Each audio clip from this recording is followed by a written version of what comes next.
কর্মফলের হাত থেকে কেউ কিন্তু রেহাই পায় না।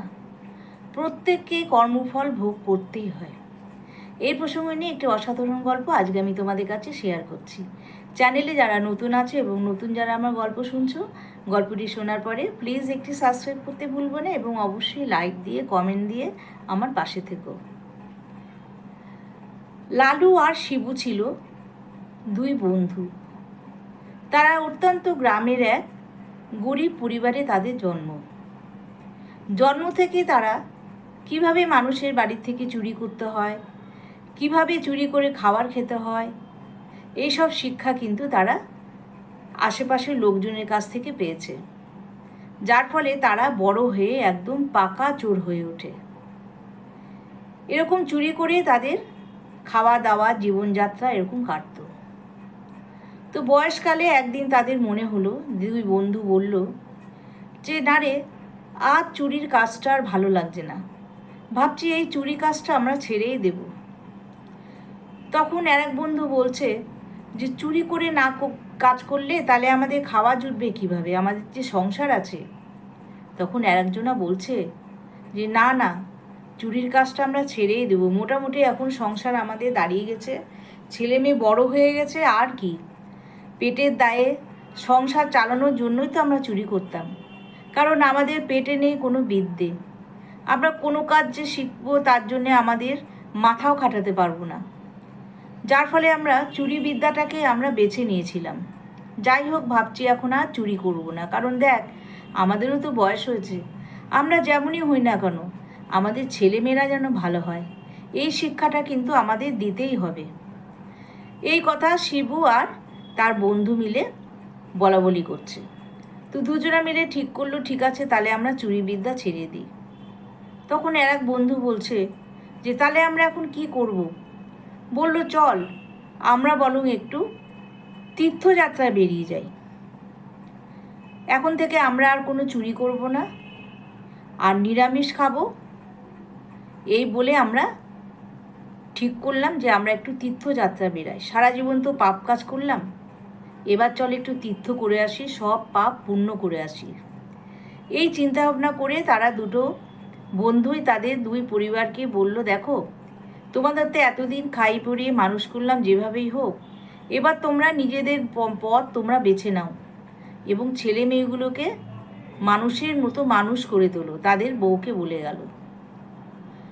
বউ বলল ঠিক আছে তাই হবে। ছেলেমেয়েরা অবশ্য তাদের স্কুলে পড়াশোনা করে এবং তারা কিছু কিছু বিদ্যাও অর্জন করেছে এবং করছেও। সুতরাং তারা দুজনা কি করলো, বেরিয়ে গেল তীর্থযাত্রায়। পথে যেতে যেতে তারা খুব ক্ষুধার্ত হয়ে পড়ল। রাস্তায় কোনো খাবার দাবার তারা পায়নি, পকেটে যে কয়টা পয়সা নিয়ে বেরিয়েছে মোটামুটি প্রায় শেষের পথে, যেতে হবে তো অনেক দূর, এতটা পথ তারা যাবে কি করে, তাদের তো খিদে পেয়েছে, কিছু তো খেতে হবে।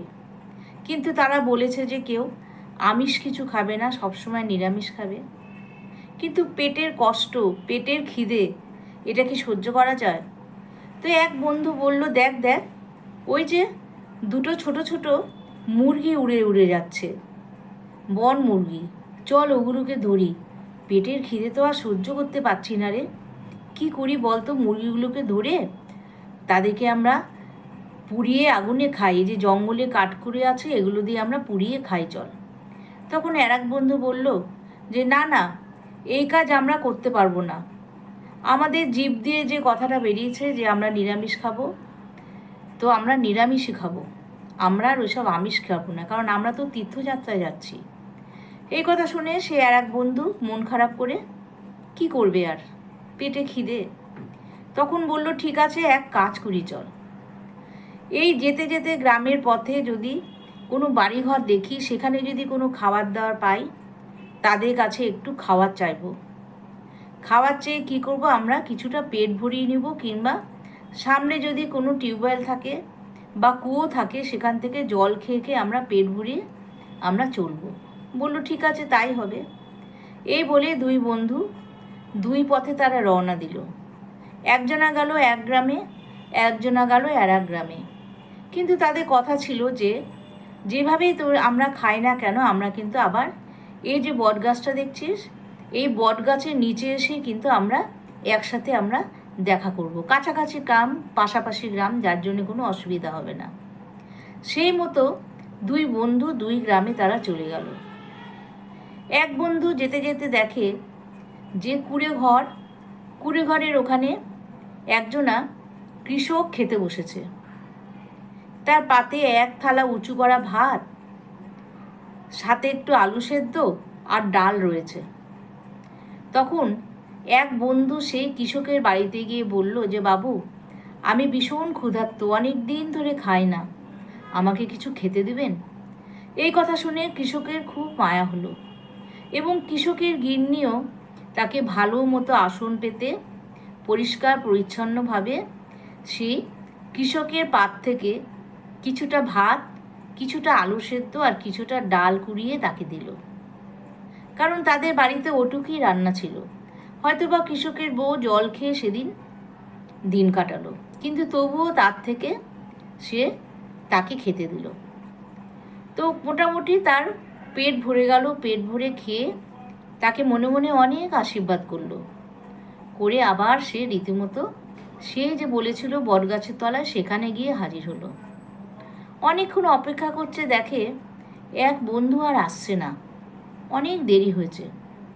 তার ঘটনা কী ঘটেছিল, সেও তো ভীষণ ক্ষুধার্ত। সেও যেতে যেতে এক বড় লোকের বাড়ি পড়ল। বিশাল বাড়ি, সামনে গেট। সেই বড় গেট খুলে সে যখন কিছু খাবার চাইলো, তখন সেই বাড়ির লোক তাকে কি করলো, ভীষণ বকা দিয়ে মুখ ঝামটা দিয়ে তাকে তাড়িয়ে দিল। বলল, তোমার হাত আছে, পা আছে, তুমি করে খেতে পারো না, মানুষের কাছে ভিক্ষা চাইছো, কোনো খাওয়ার হবে না, যাও, এই বলে তাকে তাড়িয়ে দিল। কিন্তু সে তো আর বাড়ি খুঁজে পাচ্ছে না, তাই সে আবার দাঁড়িয়ে রইল গেটের পাশে, চুপ করে দাঁড়িয়ে রইল যদি কিছু খাবার দেয়। তখন সেই বড় লোকের বাড়ির লোকজন লাঠি নিয়ে আসলো।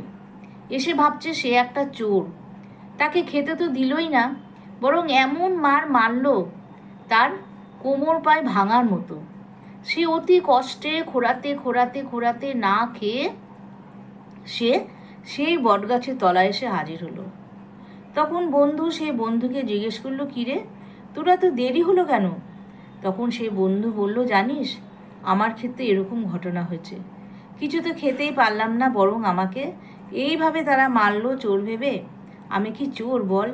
আমরা তো এখন আর চুরি করি না, আমরা তো তীর্থযাত্রা বেরিয়েছি, পেটে বড় খিদে, কি করি বলতো?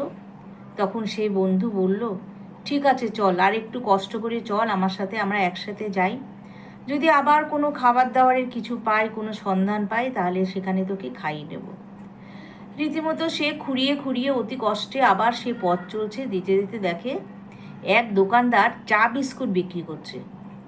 সেখানে গিয়ে সে দোকানদারকে বলল যে, বাবু, আমাদের কাছে একটিও পয়সা নেই, আমরা তীর্থযাত্রায় বেরিয়েছি, আমি মোটামুটি এক বাড়িতে খেয়েছি, কিন্তু আমার এই বন্ধুটি একদম না খেয়ে আছে, যদি বিনা পয়সায় আমাদের ওকে একটু বিস্কুট চা খাওয়ান, তাহলে খুব উপকৃত হই।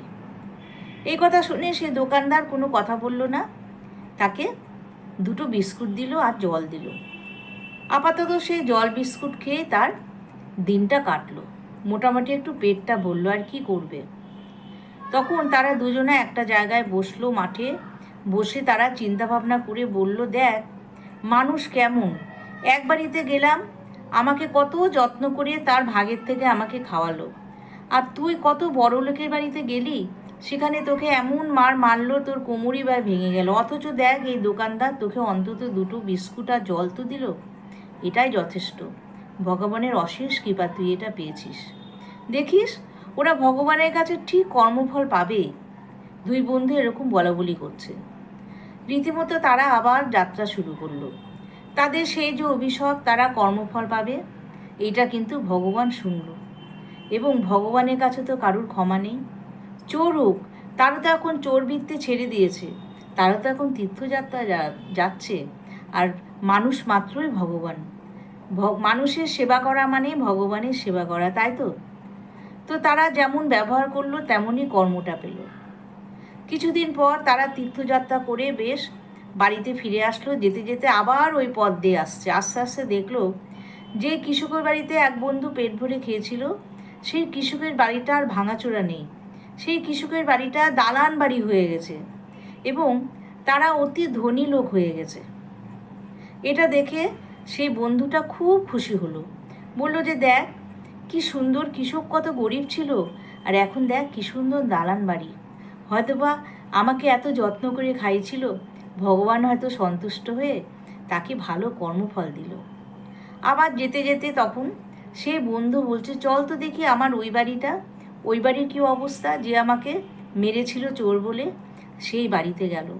সেই বাড়িতে গিয়ে দেখলো ঘুটঘুটে অন্ধকার বাড়ি। সেই বাড়ির মেন দরজায় তালা ঝুলছে, ঘরে কেউ নাই, ঝিঝি পোকার ডাক শুনছে আর অন্ধকার বাড়ি। তখন আশেপাশের লোকজনকে জিজ্ঞেস করলো, রাস্তার একজনকে, যে এই বাড়ির লোকজন ছিল, দালান বাড়ি ছিল, প্রচুর ধনী ছিল, তাদের কি হলো? তখন সেই গ্রামের লোকটি বলল, আর বলবেন না, এই বাড়ির লোকের যে কি হলো, হঠাৎ করে এমন ফুড পয়জন হলো। প্রত্যেকে ফুড পয়জন হওয়াতে সবাইকে হাসপাতালে ভর্তি করা হলো। কী খেয়ে হলো কিছুই বুঝতে পারলাম না।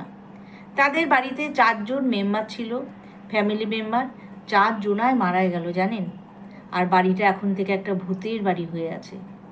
তখন তারা মনে মনে ভাবলো, হায় রে ভগবান, তুমি একেও এরকম কর্মফল দিলে। সত্যি কথা, কর্মফল থেকে কেউ কিন্তু মুক্তি পায় না। অথচ প্রত্যেকটা মানুষ চায় সবার ভালো হোক, কিন্তু মানুষ তো নিজেরাই মানুষের ক্ষতি করে, অথচ ভগবানের মনকেই তারা আঘাত দেয়। তাহলে কিভাবে ভালো হবে? এই জন্য সারা জীবন ভালো কাজ করে যেতে হয়।